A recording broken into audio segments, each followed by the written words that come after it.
Hi, yeah, welcome to the Dharamshala International Film Festival. It's the ninth edition of the festival online this year.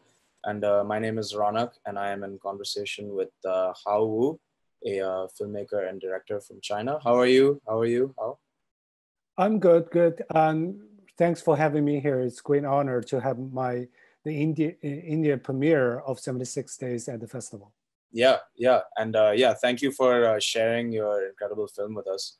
Uh, yeah, I mean, I feel like it's an understatement to say that it's obviously a relevant film for our times, which it most certainly is. And that's the feeling I had when I went into the film.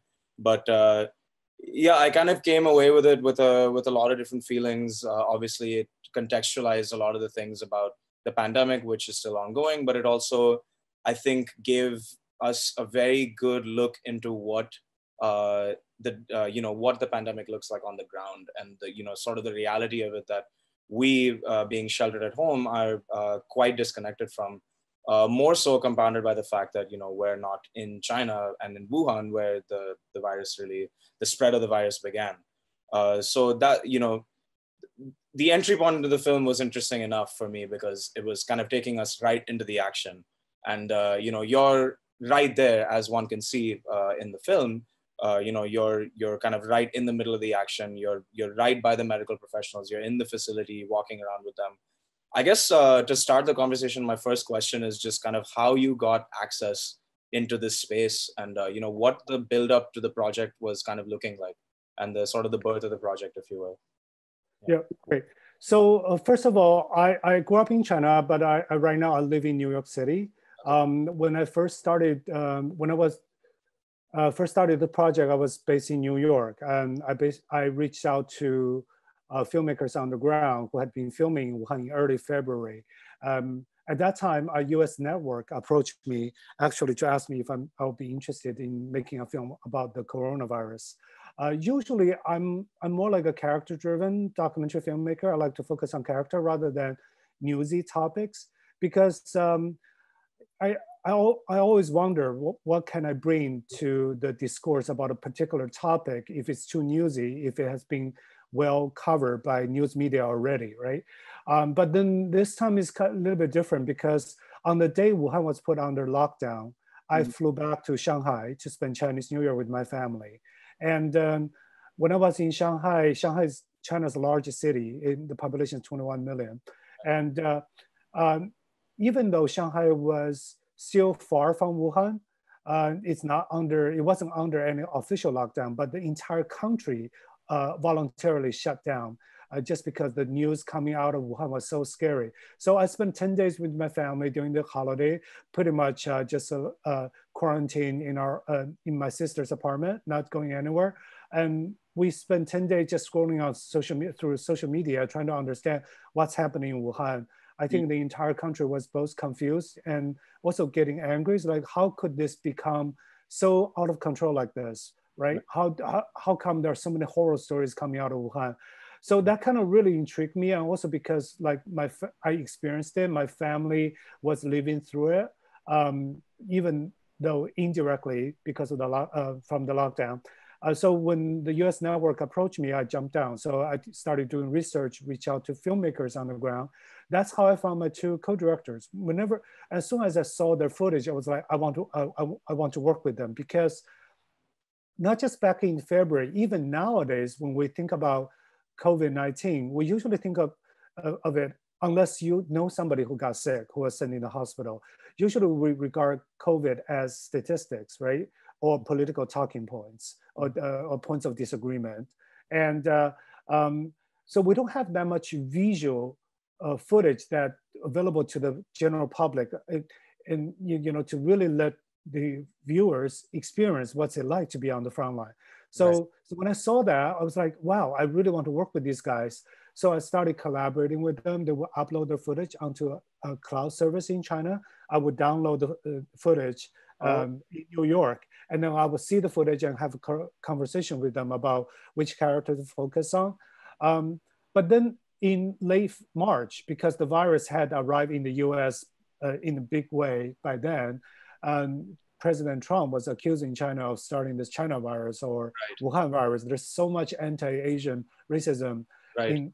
in the US. And also China started really controlling who gets access to the COVID front lines, who gets to tell the story, what kind of stories can be told. So my co-director actually stopped collaborating with me. So what I did was I had to, because I already had the footage and I was under sheltering in place, I had nothing else to do anyway. So I started editing and then first of all, trying to see if there's a film here, right? Even though I was impressed by the footage. Secondly, I really want to cut out a rough cut and show it to my to co-director, just say, this is where I want to take the footage, right? Don't worry, you know, I want to focus on the humanistic aspect of this lockdown. Would you be okay licensing the footage to me? So I didn't get their official agreement signed until right before Toronto announced its lineup, where, you know, 76 Days had its world premiere. So we had all the legal paperwork tied up in the beginning of August, right before TIFF announcement. Oh, okay. So it was kind of done like remotely, in that like they had already captured a lot of the footage, but then you were like directing it, like you were kind of condensing it and, you know, moving pieces around from the US. Like why? That's right. So I will have discussion with them, but I think a lot of the on the ground decision about filming, who to film, what to capture, were made by them. And but these my two co-directors didn't know each other. They were filming independently by themselves, right? So I just look at their footage. It was like either one's footage by itself is not enough to make a feature-length film. So I talked to them and say, why don't we combine forces, combine the footage in order to make a feature-length film? Yeah, so, but the film really came together during edit, because for a while, I didn't know what's the scope of this film, right? Do I want to focus on Wuhan only? Do I want to contrast Wuhan with New York? Because I was filming in New York during the first wave when the virus hit New York in March and April. I was filming in New York as well. Do I want to even expand between China and US to cover globally? I was in touch with filmmakers in Madrid, in Italy, and in Iran. So having conversation with them. So, but then gradually doing edit. So we made I made a decision, say, let's just focus on the story in Wuhan. Okay.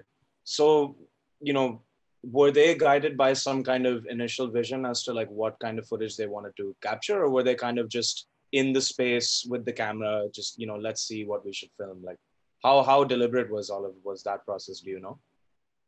So my two co-directors, one of them was Shi Chen, who you know gets credited in the film.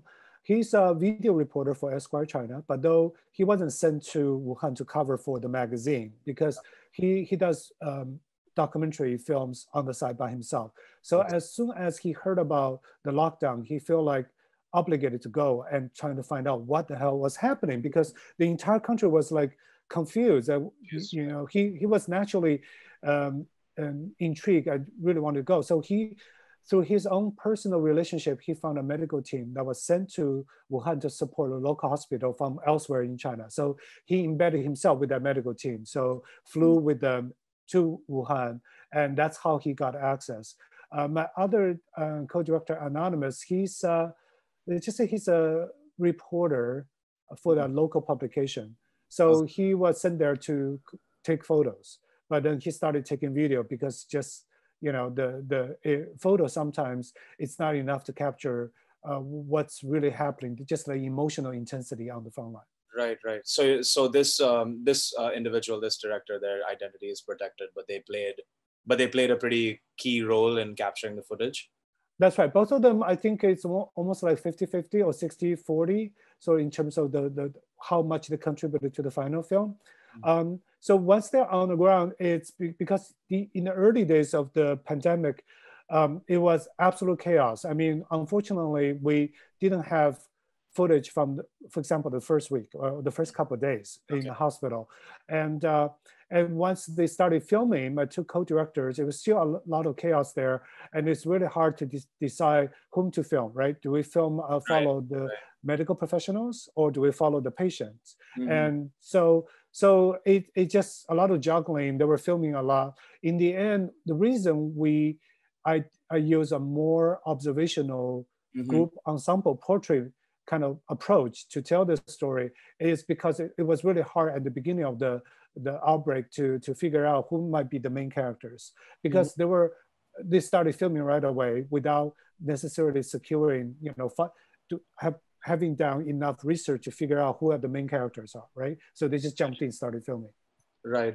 So yeah, so it sounds like you kind of had to like make a lot of those decisions as to like, what kind of stories do I want to push, what kind of stories do I want to prioritize versus others that'll just kind of fade more into the background. But that's kind of what really struck me, obviously, is that as the film goes on, you become really immersed in this one space, right? Because you get to know all the different people who are inhabiting it, and not just that, but also the unique like sort of relationships that everyone shares with each other. Like I feel like I observed a lot about the relationship between a medical professional and a patient, where it kind of transcends this like doctor-patient thing, and after a while, it just becomes a relationship like you would with a friend, or with a confidant, or with a with a companion, or something.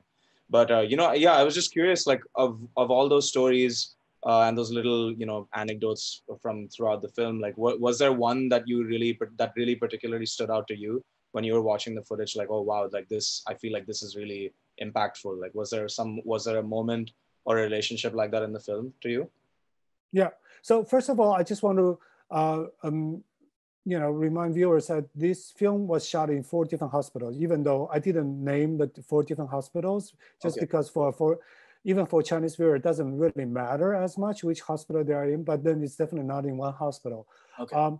For me personally, what I found most moving was the male nurse, Tian Dingyuan, when he was trying to comfort the old grandma who at first was conscious, but gradually losing consciousness. Yeah. I found that extremely moving because my grandpa passed away in March in China, not from COVID, but from late stage cancer. It was really rapid. I didn't even get chance to fly back to China to say goodbye. So while I was making the editing decisions and thinking about what story I want to tell, I think that has a big impact on my creative decision making, because I feel like I really wanted to be there for my grandpa, to be able to hold his hand, to be able to say goodbye. But I think what's so cruel about COVID is that when you pass away, when you die, you don't have your friends and family around you. That's so cruel, this disease, right? So when I was looking through footage, so I think subconsciously I was naturally guided to any moments that shows the connection between the medical professionals and the patients, and between the patients themselves. So those images stood out. And I just like remember, because with Qian Dingyuan, the male nurse, his story, there's not enough drama there. He's not like returning anything that elicit any tears, right? Like with the female nurse, Yang Li, the ending scene was extremely moving. It's so kind of like understatedly dramatic. But with just basically moves around the hospital trying to comfort this guy and that grandma. So I found just that moment when he said, like, you don't have your family here. Where are your family now? That's like, maybe for me at that moment, I found extremely, extremely moving. Yeah. I totally agree. And another, speaking of the, the kind of cruelty of this pandemic, in the sense that where you aren't even allowed like access. I really liked the moments that also express that, like like the scene where it's just the shot of all the phones in the basket, and like the phones are ringing.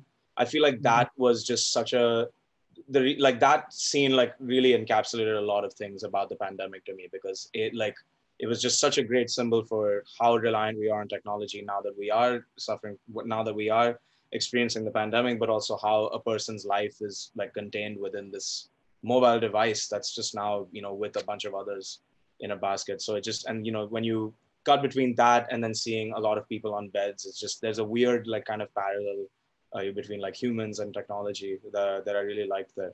But I want to go back to something you mentioned a little bit earlier, which was about like the confusion that a lot of people had when the the pandemic was just starting out. There was a lot of frantic energy that was also captured on film, but there was clearly a lot of confusion. People are frustrated, and I think, speaking of the larger global context, because of the amount of misinformation and the amount of fake news, and because of the amount of just the amount of content there is, and the amount of speculation rather that there is about how the virus started in China, how things like exploded out of control in Wuhan. I feel like it's safe to say that most people's opinions are pretty misinformed, but your film, is unique in that sense because it's perhaps the only like close contact documentation of the early days of the pandemic in Wuhan, right? But I'm just wondering, like, as a documentary filmmaker in China, and as a film that had to be released that captured footage in China, like, how did that kind of, did you face any obstacles as far as the film coming out, or like, what did it kind of look like considering, it's a documentary made about a very serious issue that the government, that the CCP might want to, keep under wraps? Kind of what did that whole thing look like? Were there any obstacles in your way in that sense? Not with this film. So strangely, because they didn't shoot in 4K, thank goodness. So they shot in HD, high definition. So it was okay for them to upload into the cloud so I can download it. Recently, I was collaborating with another filmmaker in China. He tried to ship his physical drive to me. It was stuck by the border and the drive kind of disappeared. So on that front, I feel we were lucky because the Great Firewall hasn't been able to detect the footage, whether there's anything subversive stored in the cloud yet. And the second thing was,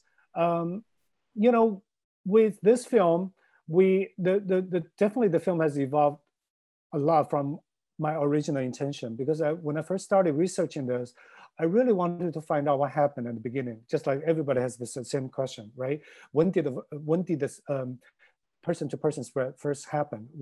Who is the patient zero, right, in Wuhan? And why did it become so big? And which level of the government they try to suppress the information? Because right now everybody points to definitely this local government suppressing the information, but how high up did the decision making go, right? That's the question everybody was asking. I was asking the same question. But so I started researching. I reached out to reporters at Wall Street Journal, New York Times, and also many publications in China, as well as retired officials at the Chinese CDC. After a month of doing research like that, I quickly realized, I don't know whether it's ever going to be knowable to be able to, do investigative, to make an investigative film about the origin of this pandemic. Right. Just because there's certain information that's not available publicly, if ever. So that's when I started to think, maybe I should change my focus.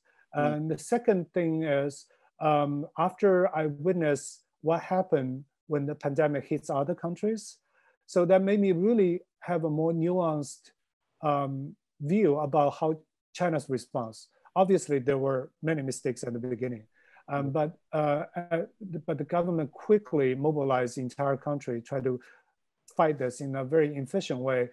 I haven't been able to draw any conclusion about whether there's certain aspect that's being overdone, or they did the things just right, or because I realize we are still living through this pandemic. To draw any conclusion about what happened, or who did what right or wrong, it's too premature.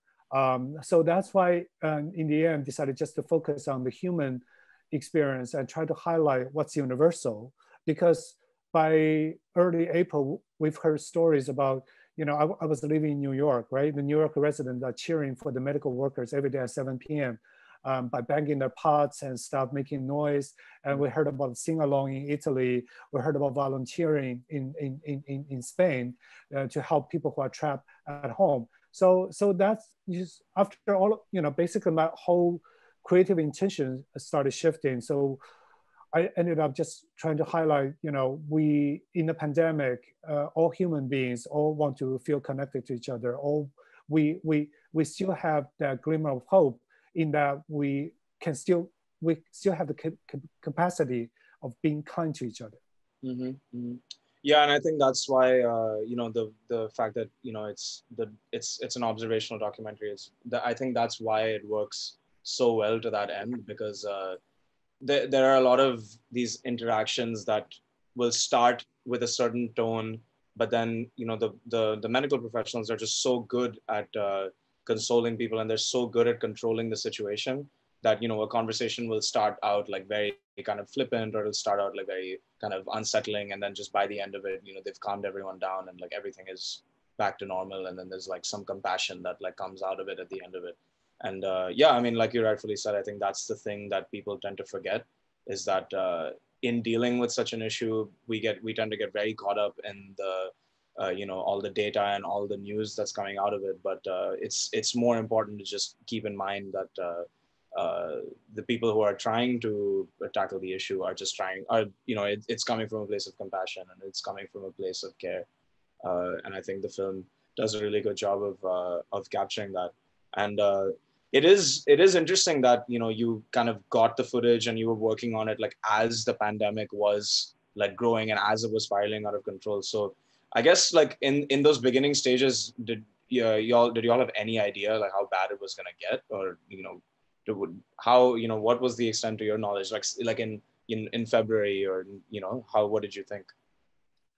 I think even in February, we had so limited data on how dangerous this virus is, right? Back then, I think there's wildly divergent numbers about the mortality rate.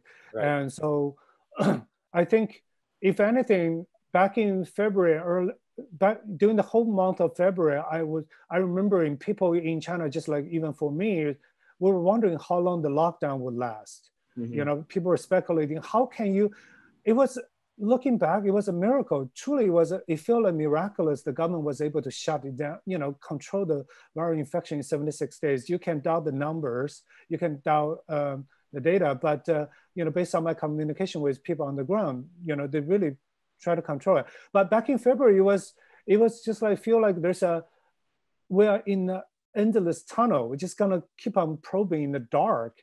Right. For 3 months or maybe even a year.